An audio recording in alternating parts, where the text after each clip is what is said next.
Hey guys, Tia here, and today I have another video. I'm going to do a flavor review slash how-to. This is the first time, honestly, that I've experienced this problem, and it kind of freaked me out at first until I was like, oh, think about it, wait a minute, it's okay, you know how to fix this. So, as you all know, I vape on my MVP the most, and this is just one of my extra tanks. The MVP is my favorite vaping device right now. It tells you, it's a variable wattage, variable voltage, and it also tells you the ohms of the tank or dripper or anything that you're vaping with, and it also tells you how many puffs you've taken since it was last turned on, which isn't, you know, a super important feature, but it's kind of cool. So when you get the MVP version 2, it comes with the iClear 30, which I know it's an out-of-date tank. They already have the iClear 30S and the iClear 30B, but this one is still probably one of my favorite tanks. So this is the tank that came with the MVP, and I've already cleaned it out for the purpose of this video, but I was putting in a new flavor, one of those sample box flavors that I got to do a review on, and I filled up the tank and nothing. I was like, oh, maybe my MVP's not on. It was on. And maybe it wasn't charged. No, it was charged. So I decided to check the ohms reader, and oh my goodness. Ignore that part. But it says that there isn't anything attached, and I'm like, no, there is a tank. It's full of juice. Why isn't it working? And I kind of freaked out a little bit. I was like, oh my gosh, is my MVP broken? Why is it saying that? I tried a different tank and it read the ohms, you know, 2.1 ohms for the other tank, and I'm like, oh my gosh, what is going on? But that other tank vaped just fine. So I knew it wasn't the MVP, it was the tank. So I'm going to teach you how to change the coil of the iClear 30.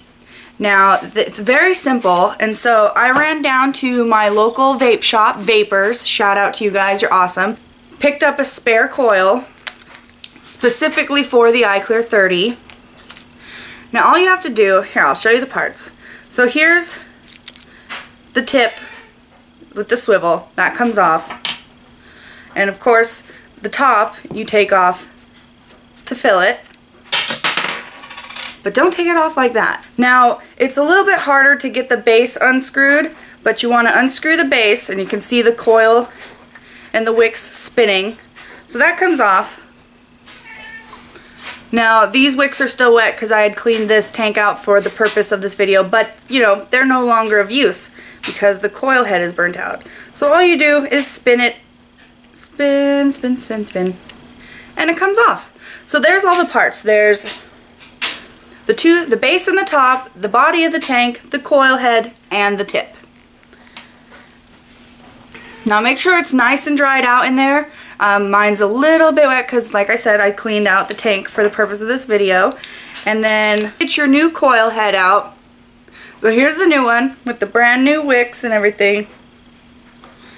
And here's my old coil. You can very well tell the difference in the wicks at least. And you know, the rubber stopper piece up here is a little bit worn on this one. So remember, when I had the tank on there, it read that there was not a vaping device. So you just simply put this one back on. Make sure you screw it in nice and tight. So now my coil is attached to the base. I'm going to go ahead and put the body on so it slips the wicks in nicely. Make sure you have the millimeters the right way or you'll confuse yourself. And I kind of just slowly go back and forth to make sure the wicks are all inside, none of them are getting pinched by the threads. Spin that one on and make sure that is nice and tight. You might even like get it as tight as you can, spin it out. Obviously put the tip back on the top part. So that's together. And then screw the top back on to the body of the tank. And voila, I changed the coil head. Now to show that that was the problem, I'll put this back on and hopefully it'll read the ohms.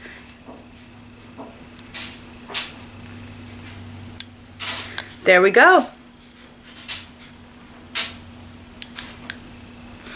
1.6 ohms.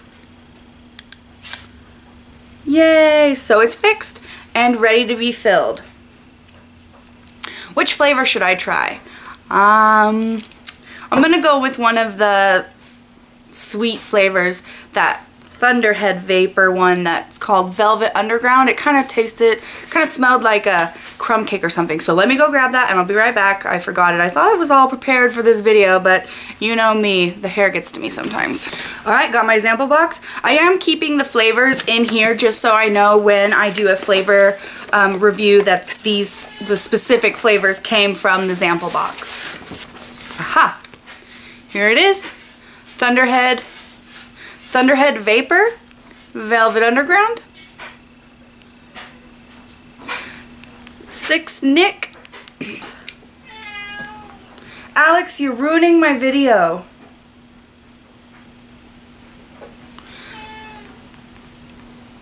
Oh, I don't know. That just smells so good. All right.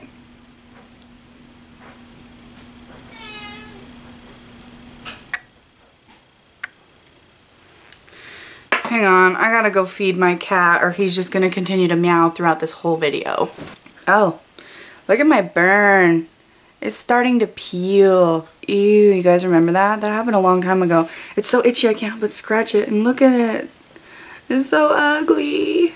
Alright, so I'm not filling it all the way up, but I did saturate the wicks as much as possible while filling it because it is a top fed. Now that I've got a brand new coil head, brand new wick, it's going to bring out the flavor a lot more. Alright guys, I let these juices wick up.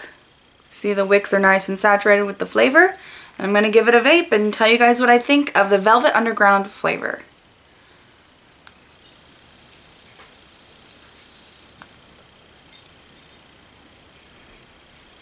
Ooh.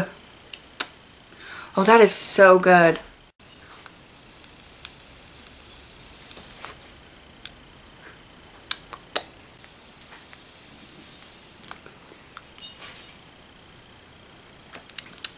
You guys, I can't put my foot on what this tastes like, but it is definitely like a dessert flavor, like a cookie or a cake, something like, oh, it's right on the tip of my tongue.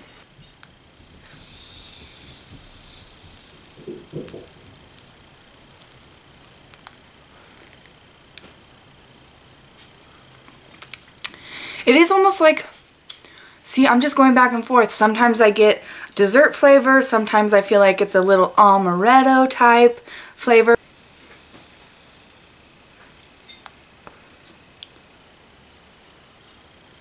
Oh. So if you're interested in getting the Velvet Underground by Thunderheads, I'll put a link below to their site. It's really, really good and a decent price too. Stay tuned to my channel for more reviews, subscribe for giveaways, and as always, thanks so much for watching, guys.